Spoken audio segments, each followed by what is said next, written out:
একটা মজার ঘটনা শেয়ার করি। দুপুরে রান্না বান্না কমপ্লিট করে কাপড় চোপড় ধুয়ে বারান্দায় গিয়েছিলাম শুকা দিতে। তো এমন জোরে একটা বাতাস আসলো, আর সেই বাতাসে এত সুন্দর বিরিয়ানির ঘ্রাণ কি বলবো। নাকে লাগার সাথে সাথে তো ক্ষুধা আরো বেড়ে গেছে। তো সেদিন বাসায় রান্না করেছিলাম ডাল আর আলু ভর্তা, শর্টকাট ভাবে। কিন্তু ওই ঘ্রাণ নাকে যাওয়ার পর থেকে তো আর সেই ডাল আলু ভর্তায় রুচি টানতেছিল না। এরপর কি করব, কোনো রকম দুপুরের খাবারটা শেষ করলাম। খাওয়ার পরেও কেমন যেন একটা তৃপ্তি পাচ্ছিলাম না।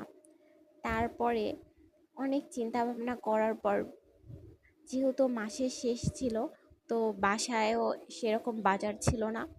তারপরে বিকালে বাইরে যেয়ে বাজার করে সব কিছু কিনে টিনে নিয়ে এসে সন্ধ্যার সময় বিরিয়ানি রান্না শুরু করে দিলাম।